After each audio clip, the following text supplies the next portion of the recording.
Me voy a presentar. Yo soy Laura, soy Technical SEO Manager dentro de lo que es Esquimoz. Me apasiona el SEO, me apasiona el SEO técnico y, bueno, por eso el objetivo de dar lo que es este pequeño webinar.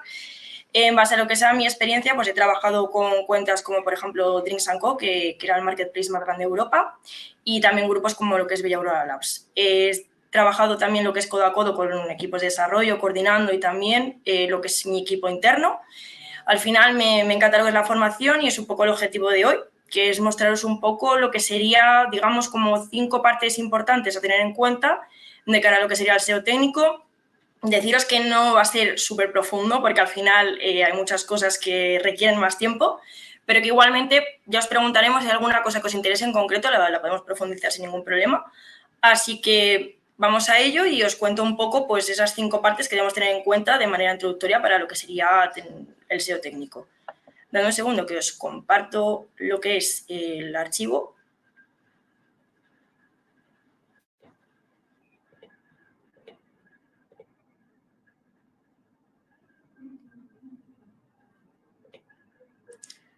Un segundo.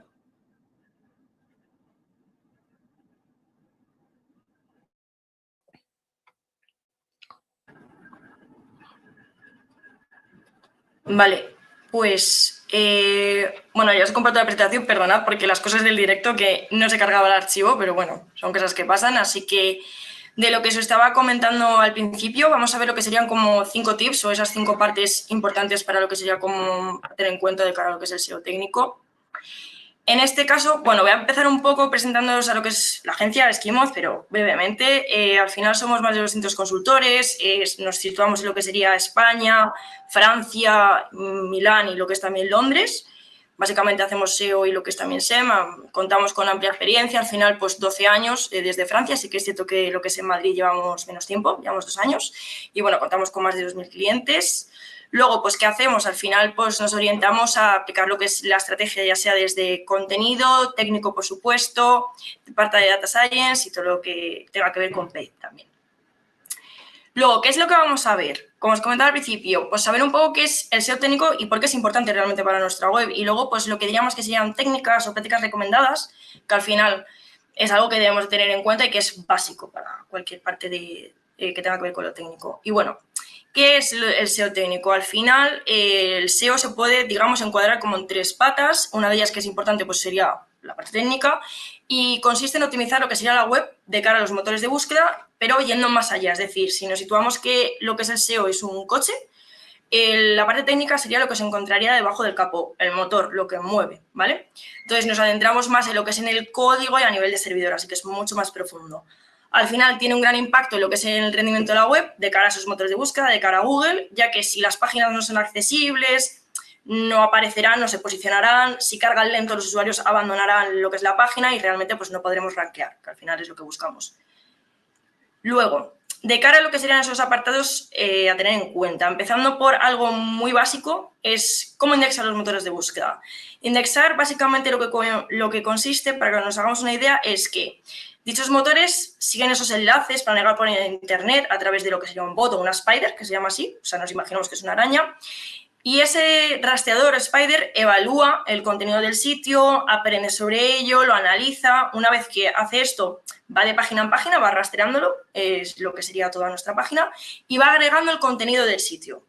Combina toda la información que encuentra de cada página y crea un índice, ¿vale? Ese índice almacenado luego lo va a mostrar dentro del motor de búsqueda, que es lo que nosotros llamamos las SERPs, ese índice, y ahí tendríamos pues todos los datos. Cuando buscamos algo en Google, pues lo que encontramos en ese índice es lo que sería el resultado de este proceso.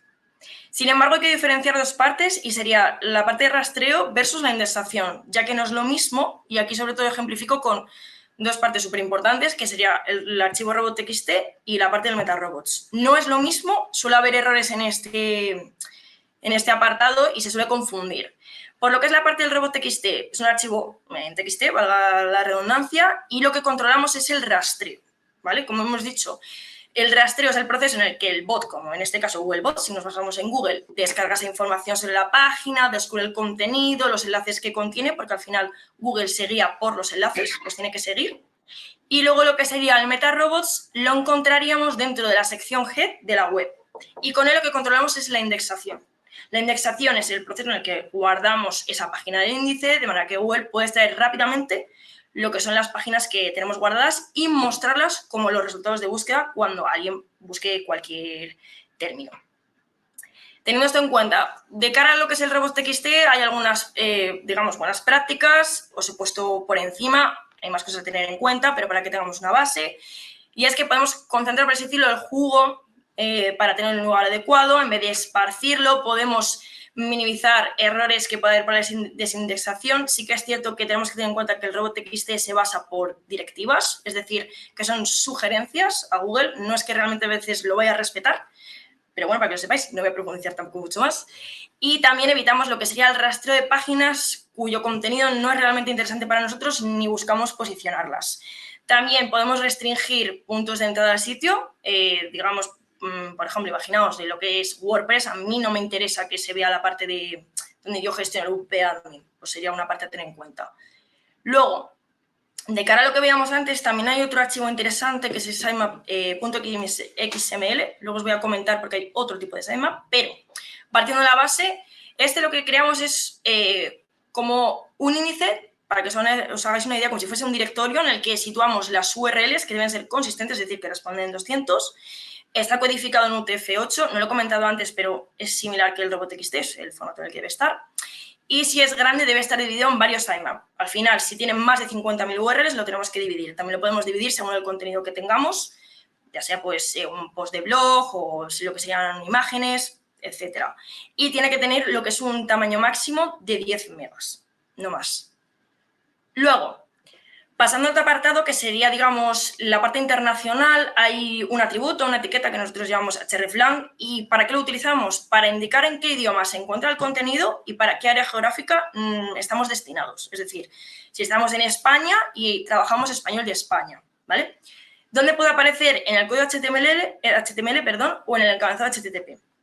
Por ejemplo, en este caso sería una etiqueta hreflang, en este caso concreto os he cogido Mason Dumont, que es un cliente nuestro, y para que os hagáis una idea, por ejemplo, aquí podemos ver que FR, nos estamos dirigiendo a lo que sería la parte, el idioma francés, para el área de Francia, sin embargo, aquí también estaría francés para lo que sería Bélgica. Entonces, lo tenemos que indicar. De cara a buenas prácticas, pues bueno, hacer referencia a la propia página y a las páginas en otro idioma, que tenemos el atributo de reglamento de las páginas, que respetamos lo que es la sintaxis correcta, por ejemplo, si nos dirigimos a español España, y es bastante recomendable tener hreflang xdefault. ¿Qué es esto? Esto lo que conlleva es que si, por ejemplo, llega una persona que navega desde Japón y no tenemos una versión japonesa, le mostremos una por defecto. En términos generales, solemos utilizar el inglés. Entonces, al final, esa persona, si llega, pues pueda ver lo que es el contenido que tenemos dentro de nuestra web. Luego, por otro lado, el hreflang y la canonical deben funcionar en sintonía. La canonical lo voy a explicar después, así que no lo digo ahora, pero deben funcionar en sintonía y debemos utilizar lo que son URLs absolutas. Con absolutas nos referimos, para que os hagáis una idea, que sea completa, ¿vale? Que no esté fraccionada, porque si no, realmente no lo va a entender bien. Y bueno, que usaremos solamente un método, si queremos en el código HTML, en el código HTML o en el encabezado HTTP, pero no los dos. Luego, siguiendo con otro apartado que también es interesante, sería la duplicación de contenido, ¿vale? Podemos tener dos tipos de duplicidad, interna o externa. Interna es lo que pasa pues, de manera interna, en lo que sería nuestra propia web, y luego de manera externa, pues de cara a otras webs. En cuanto a lo que es el contenido duplicado de manera interna, puede ser por diferentes casuísticas. En este caso os he puesto algunas, hay más también, pero, por ejemplo, hay una falta de definición del dominio con y sin www. Si, por ejemplo, tenemos la zona de pruebas, lo que nosotros llamamos preproducción, staging, básicamente donde antes de lanzar a producción hacemos las pruebas, pues debemos evitar que se rastree o indexe por parte de Google. Se puede hacer de diferentes formas, pero bueno, por ejemplo, 403 del servidor y así nos evitamos de problemas. Luego, parámetros de búsquedas y filtros. También puede generar contenido duplicado porque al final, cuando por ejemplo estamos en un sitio web como lo que sería un e-commerce, hay a veces que se generan, digamos, URLs no naturales que contienen un contenido similar a otras que tenemos dentro del site. Y luego también las fichas del producto, que también es igual en la parte externa, y es que a lo mejor dentro de lo que es nuestro propio sitio, en e-commerce, tenemos fichas de producto muy similares entre sí, O de manera externa, pues también tenemos lo que es fichas de producto que nos proporciona el distribuidor y que si no cambiamos, pues es similar a las de otros sitios web. Luego también pues, puede ser duplicidad de contenido de cara a webs internacionales, como lo que hemos visto antes de la Terreplan, que también es importante, pues también se puede surgir así. Y luego también de cara a lo que sería el duplicado externo, hay contenido similar al de otros sitios, es decir, cuando copiamos o cuando alguien se copia de nuestra web. No hay más que eso, o sea, es así de básico. Luego, ¿qué podemos hacer o qué ejemplos, ejemplos y soluciones ante la duplicidad? Como os digo, os pongo un par, hay más, pero básicamente lo que debemos hacer es de asegurarnos que nuestro sitio web redirige correctamente, es decir, dependiendo de las versiones que tengamos, HTTP o lo que sea, que redirija automáticamente a HTTPS. No hay más que eso. ¿Qué podemos hacer también? Usar redirecciones 301, es decir, si por ejemplo tenemos una página antigua que ya no empleamos, pues que redirijan 301 a la que realmente es la categoría más cercana o la que queremos emplear. Luego, la etiqueta canonical. La etiqueta canonical es un tipo de etiqueta que utilizamos para evitar lo que sería esa duplicidad, para indicar a Google y decir, el contenido que yo tengo aquí es mío, es único, no tiene que ver. Pero también, por ejemplo, en este caso, que os pongo un ejemplo, puede ser de cara a lo que sería un e-commerce, porque a lo mejor tenemos una versión principal que sería zapatillas de tenis, el producto tal cual, pero también podemos tener la versión que sea de color rojo o la versión de color azul. Al final, la similitud va a ser muy cercana. Lo que tenemos que hacer es indicar realmente a través de esta etiqueta cuál es la versión canonical de estos productos. Entonces, indicaríamos que sería la principal. Y luego, por ejemplo, no index sería de cara cuando en WordPress, que pasa mucho, tenemos categorías de blog u otro tipo que no nos interesan realmente y al final, pues, de cara al usuario puede estar bien, pero de cara a lo que es los motores de búsqueda no nos interesa. Así que no index, recordando que es en el MetaRobots, no en el robots.txt, y es lo que tendremos que tener en cuenta. Luego, otra parte importante que sería el enlazado interno, ¿vale? Primero tenemos que entender cómo se distribuye la profundidad de estas páginas. En primer lugar, en base a las directrices de Google, se recomienda no tener una profundidad de más de 3. ¿Qué quiere decir esto? Que no podemos hacer más de 3 clics para llegar a una sección de la web. ¿Por qué? Porque si lo tenemos a una alta profundidad, a Google le va a costar más encontrar el contenido que tenemos, es decir, la tasa de rastreo va a ser menor, por lo tanto, no va a encontrar lo que son esas páginas ni las va a poder indexar, porque al final le va a costar mucho más llegar. Si se lo ponemos cuanto más fácil, mejor. Luego, de cara para cómo optimizar la profundidad, pues, por ejemplo, una parte importante es revisar la estructura de la web para crear, digamos, atajos de cara a los motores de búsqueda como es Google o también para los usuarios. Por ejemplo, ¿qué podemos hacer para favorecer esta parte? Implementar breadcrumbs, que básicamente al español traducido literal son migas de pan. Nos situamos lo mismo que en el cuento de Hansel y Gretel, es decir, seguir las migas de pan, pues para Google también lo mismo, que se sigan esas migas de pan, para que así se sitúe mejor. Y luego estaría el CMA HTML, que más adelante os he puesto un ejemplo y os voy a explicar el por qué también es interesante. O, por ejemplo, también podríamos optimizar el footer, que el footer pues, es la parte inferior de lo que sería el sitio web. Por ejemplo, la definición de la arquitectura. Bueno, ¿qué es la arquitectura? Al final, la estructura web tiene que tener una forma jerárquica para clasificar los datos, para que tengamos los contenidos de un sitio organizados, estructurados y jerarquizados en función de los objetivos que perseguimos de la empresa y también tener en cuenta a los usuarios, a los que nos dirigimos junto a sus necesidades y las limitaciones que se puedan encontrar. Por ejemplo, en esta captura, que es un ejemplo claro de SEMrush, de lo que sería una arquitectura, nos situaríamos con lo que es la home, tendríamos diferentes categorías principales, subcategorías y luego subcategorías.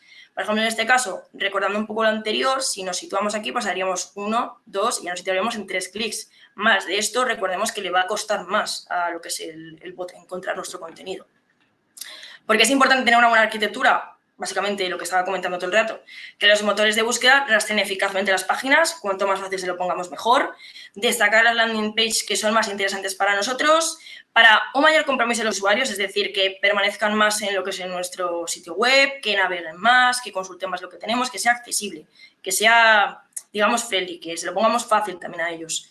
Y también, pues al final, una navegación eficiente y que la experiencia de usuario sea positiva, que no cueste que encontremos el contenido. Porque hay veces que hay webs que nos habrá pasado a todos que nos metemos y no sabemos dónde están las cosas y realmente, pues cuanto más fácil, mejor.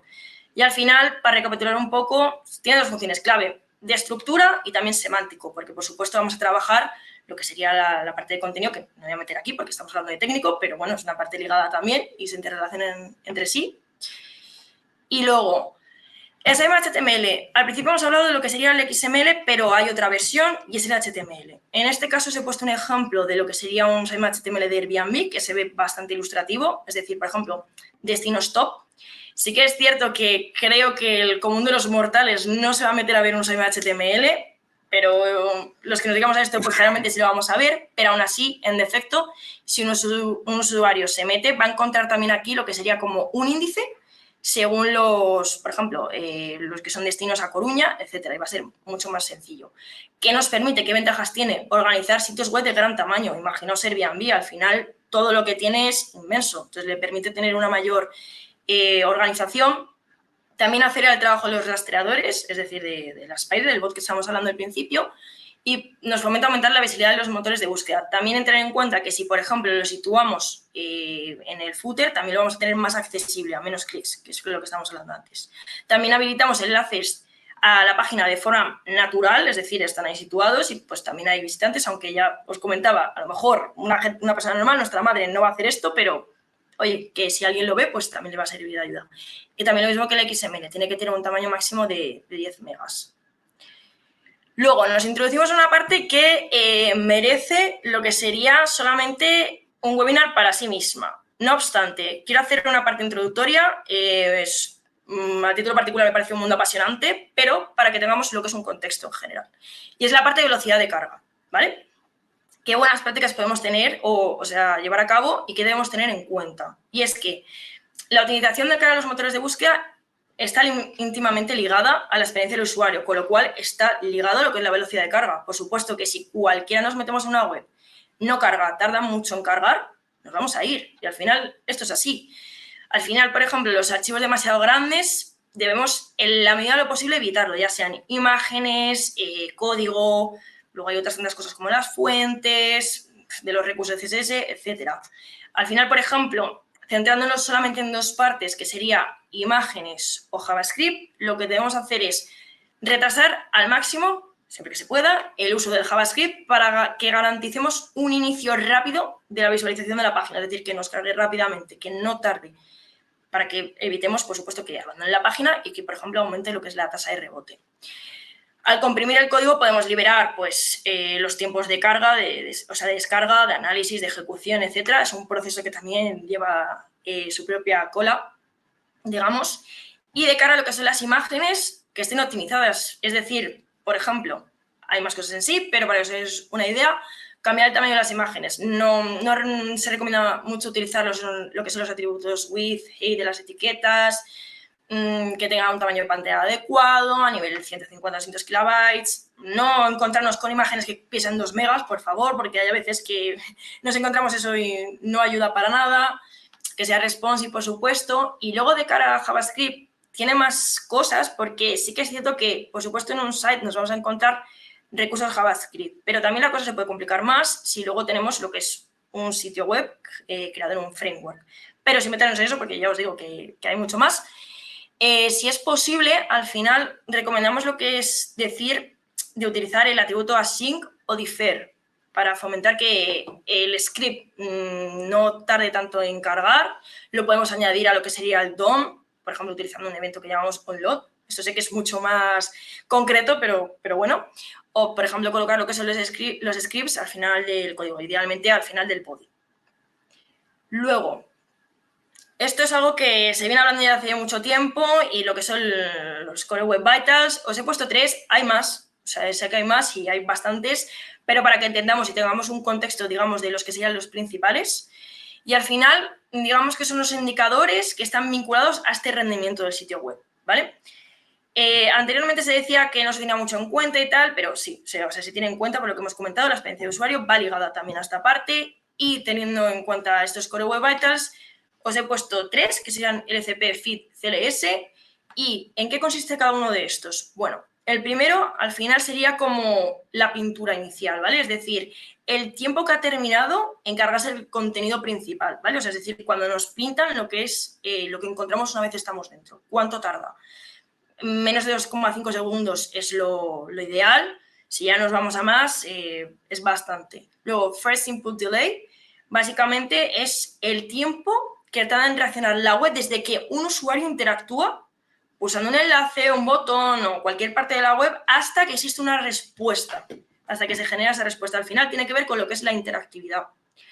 Y luego, de cara a lo que es el CLS, que digamos que, a ver, traducción en español, la verdad que no es que sea muy bueno, pero el cambio de diseño acumulativo, al final lo que mide es dentro del contenido del sitio web, que cambia, porque al final si hacemos scroll o algunos recursos que hay, como va cambiando, pues se encuadra dentro de lo que llaman la vida útil de la página, ¿vale?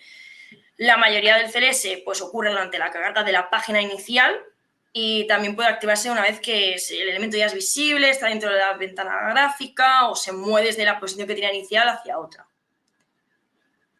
Luego, por otro lado, buenas prácticas. Sí que es cierto que está bien entender que hay como 3 etapas, por así decirlo. Desde que yo hago clic, se busca una petición, luego me proporciona lo que sería el código HTML devuelto por el servidor, la descarga de este código HTML y luego los elementos externos, pues imágenes, CSS, JavaScript, ¿vale? En este caso, lo que sería esta captura, que no sé si se puede ver bien, pero es bastante ilustrativo porque explica lo que sería como el proceso en el que se carga todo esto, ¿vale? Es decir, pues desde que empieza la navegación, se pone en cola, se realiza el primer network, luego se espera la respuesta, etc. Pero bueno, que al final es un proceso un poco largo. Luego, ya un poco para finalizar, y esto también da para lo que sería otro webinar, y si os interesa, pues yo por mi parte encantada, es el tema del e-commerce. El e-commerce al final también tiene sus propias peculiaridades y yo creo que a mi parecer es lo más divertido. ¿Y qué podemos tener en cuenta? Al final, recapitulando un poco con todo lo que hemos visto al principio, lo que serían las breadcrumbs en este caso son esenciales. ¿Para qué? Para fomentar el enlazado interno, para que los usuarios sepan dónde se sitúan, para que el motor de búsqueda pueda seguir correctamente dónde se encuentran los enlaces, etc. Luego, la parte de filtros también son muy importantes y puede llevar quebraderos de cabeza. No me voy a meter mucho en quebraderos de cabeza porque me puedo tirar hablando mucho sobre esta parte, pero los filtros también son interesantes de cara a lo que es el usuario, de si, por ejemplo, lo que veíamos antes de zapatillas, pues hay diferentes modelos, etcétera, pero luego también tenemos que tener cuidado con ellos. Y luego, por ejemplo, el ciclo de vida del producto, es decir, si, por ejemplo, tenemos un producto orientado para lo que es Black Friday o Navidad, ¿cómo vamos a guardar esa página? ¿Cómo la vamos a tener?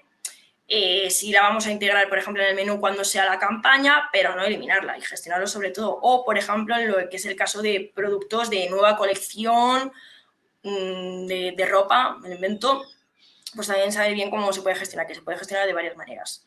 Luego, datos estructurados. Esto sí que es cierto que no lo he comentado antes, al principio, pero para que nos hagamos una idea, los datos estructurados básicamente lo que consiste es en darle a Google, digamos, unas señales del contenido que puede encontrar dentro de nuestro sitio web, ¿vale? Dentro de lo que son los datos estructurados existen un montón y van a depender de la peculiaridad de lo que es la página, de lo que esté dentro, pero para lo que es la parte e-commerce tenemos datos estructurados específicos, por ejemplo, para la parte de review, de producto, etcétera. Hay un montón y son interesantes tenerlos incluidos pues para indicar al final a Google de qué va nuestro contenido. Y luego, por último, una parte interesante que es el buscador interno. Seguramente lo habréis visto muchas veces y es que dentro de lo que es el propio sitio web tenemos lo que es un buscador propio. Es decir, si estamos buscando un producto en concreto, en vez de tener que estar filtrando o lo que sea, buscar directamente el producto y que nos lo arroje. Esto también genera otro quebradero de cabeza y, por ejemplo, se puede generar parámetros en las URLs. Un parámetro básicamente es cuando encontramos una URL natural que tiene interrogación, etcétera, y también puede dar quebraderos de cabeza. No voy a entrar más en esto porque es otro tema aparte, pero también para que lo tengamos en cuenta y que es interesante de cara a lo que es un e-commerce. Y luego, realmente, esto sería todo. Al final es introductorio, el objetivo es que las personas que no estéis metidas dentro de este mundo, que os llame la atención, que no sepáis mucho sobre ello, tened en cuenta que estos son partes, hay más, por supuesto, importantes de tener en cuenta de cara al SEO técnico que implementamos dentro de nuestra web. Si hay alguna cosa, alguna temática que os haya gustado más o que queréis que profundicemos, como por ejemplo os he comentado de cara al e-commerce, no lo podéis decir sin ningún tipo de problema. También deciros, si tenéis algunas preguntas, vamos a pasar ahora a lo que es ronda de preguntas, sin ningún tipo de problema, no lo podéis escribir y os la resuelvo sin ningún tipo de problema. Si quieres, Guille, te paso la palabra. Sí, bueno, como intentaba decir antes, Creo que no te oigo, no sé si no te oyen tampoco ellos, así que en defecto hablo yo. Si tienes alguna pregunta, nos lo podéis escribir. Hay un apartado de lo que es preguntas. Si cualquier ¿me oye? pregunta, pues decídmelo. No obstante, si no hay una pregunta ahora mismo presente, si la hay futura, aquí os dejo lo que sería ¿Ahora? mi mail, ¿vale? De contacto y también mi LinkedIn. Así que me podéis preguntar a mí sin ningún tipo de Aquí. problema. Creo que me comentan mis compañeros que, Guille, si te oyen, a lo mejor no te oigo yo. Perdona, Así que dale. debe ser que sean los cascos o lo que sea. Pues bueno, en primer lugar, muchas gracias, Laura, por la ponencia que has dado. Yo creo que es bastante ilustradora para la gente que quiera tener una visión general sobre el SEO técnico. Por otro lado, quería comentaros también que teníais aquí pues el iconito de preguntas donde podríais pues hacer vuestras preguntitas y nosotros os la íbamos a responder en directo. Y también en el apartado de encuestas, bueno, si queréis dejar tomaros un minuto para ver si hay alguna de ellas que os interese responder, pues sería muy útil para nosotros. Entonces, por aquí veo que tenemos algunas preguntas, Laura. Mm, mira, Ramón Núñez del Arco te da las gracias. No te oigo, Laura. Eh, Perdona, que estaba silenciada y yo estaba aquí que hablando sola. Respondiendo a lo que es la primera pregunta de Ramón, que tiene, gracias por la explicación, tengo una pregunta sobre las herramientas para analizar el SEO, ¿cuáles recomiendan? Depende de muchas cosas, pero si te tengo que decir, digamos, las core, por así decirlo, Screaming Frog, necesitamos rastrear lo que es la web, SEMrush, HRS, para lo que sería todo el tema de palabras clave, etcétera, también perfil de enlaces. Luego, por ejemplo, de cara a lo que serían más enlaces, por ejemplo, nosotros utilizamos Majestic, que también lo empleamos. Luego nosotros trabajamos con un montón de herramientas, como puede ser otros rastreros como Crawl, Botify, Seolizer incluso, depende del objetivo que tengas. Se pueden emplear muchas, pero si tengo que a lo mejor decir dos o tres, quizá diría Screaming Frog, que es bastante, es muy buena, y lo que sería SEMrush también te puedes apoyar sobre ella. Yo creo que sí que diría esas. Luego es que hay un montón. Luego, otra pregunta. En el apartado de los Core Web Vitals, en los casos de que una de esas tres esté muy mal y dos muy bien, afecta más o menos que en el caso de tener tres medianamente bien. Pues depende porque es que al final, dentro de lo que son las... Perdón, que justo ha saltado otra pregunta. Sí, sí puede afectar, pero sí que es cierto que también os digo, dentro de lo que son las Core Web Vitals, los medidores, tampoco nos tenemos que obsesionar mucho, ¿vale? Es decir, no, tampoco tenemos que perseguir el 100%, ¿vale? Mientras que sea algo asequible, porque al final se llevan a cabo muchas prácticas y depende de lo que queramos optimizar, es lo que es la parte de VPO, va mucho de priorizar, porque al final conlleva muchos recursos, pero es que depende de cuál es la que esté mal, si puede influir. Imagínate que, por ejemplo, lo que es cuando se pinta la página tarda muchísimo en pintarse. O sea, en mostrarse el contenido, por supuesto, va a influir porque el usuario no va a ver realmente el contenido que nos encontramos dentro. No sé si resuelvo tu duda, Oscar. Luego, ¿habéis comentado la utilización de... Sí, el formato WebP también es muy recomendable, lo que pasa que algunas veces que no se soporta, pero sí, WebP también os lo he puesto. Pero sí, efectivamente, Undefined, que tienes así puesto el nombre, sí que WebP sí que lo recomiendo totalmente. Luego, en mi caso, el problema gordo es con el CRS. Vale.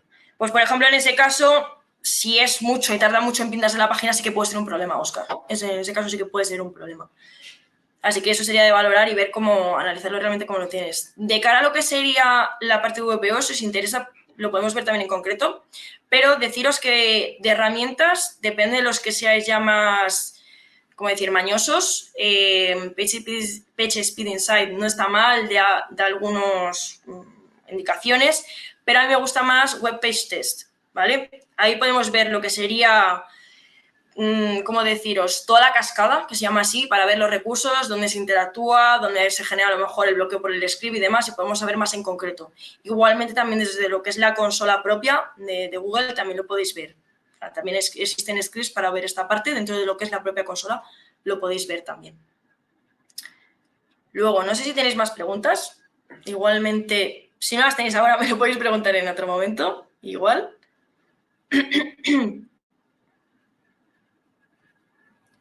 Muchas gracias, muy interesante el contenido. Más que nada el core web lo había visto, pero no le había dado tanta importancia. He trabajado en eso tanto en contenido y landing page, donde he colocado metas, keywords, etcétera, y plugins en este caso para WordPress que no dañen el sitio.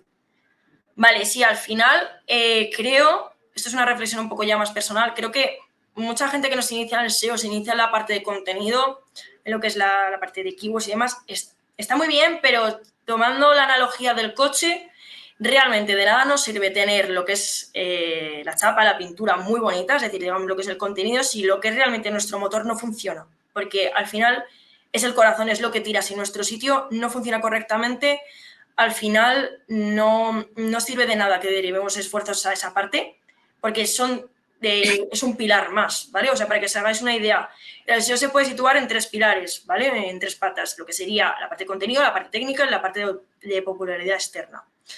Si tenemos que tener estas óptimas, porque al final van a influir. Así que, Ramón, yo te animo a que si has empezado con lo que es la parte de contenido, te metas en lo que es la parte técnica, porque al final, si has trabajado lo que es contenido y landing page donde has colocado metas, no sé si te refieres a meta descripciones, espero que no sea meta keywords, porque eso ya no. Pero también sería interesante que te metieses más en eso y decirte que también en lo que es las Core Web Vitals tampoco te obsesiones de momento, porque sí que es cierto que como para así decirlo, se necesita un conocimiento más profundo para saber realmente cómo optimizarlo. Pero igualmente, poco a poco también, no hay ningún problema. Bueno, Vale. si no tenéis Pues no sé si tenéis ninguna alguna pregunta pregunta, más, alguno de vosotros. Si no, os dejamos un minutillo más, si os lo queréis pensar. Si tenéis alguna propuesta también de, oye, pues a mí me gustaría ver X temática, próximamente lo que sea. Y si no es así, pues deciros que tenéis lo que es mi mail de contacto y mi LinkedIn, pues si tenéis alguna pregunta, alguna cosa que queráis comentar, al final, dentro de lo que es el SEO, yo considero que va mucho de compartir y de aportarnos entre nosotros, así que no dudéis en escribirme, que no os dé vergüenza ni os dé palo, yo encantada de conversar con vosotros. Luego, por otro lado, deciros que también os dejo lo que es el mail y el link de mi compañero Álvaro, por si, por ejemplo, necesitáis o sabéis de alguien que necesite acompañamiento SEO, ya no sea solamente la parte técnica, sino también pues, de contenido o todo lo que conlleve. También podéis contactar con él. Y nada, por mi parte, realmente poco más. Si tenéis cualquier consulta, no la podéis hacer sin ningún problema. Y nada, pues muchísimas gracias por vuestro tiempo y que tengáis un buen día. muchísimas gracias por todo. Y recordaros que tendréis disponible la presentación en vuestro email y también la grabación, ¿vale? Del evento. Así que nada, nos vemos pronto y hasta la próxima. Gracias, hasta luego.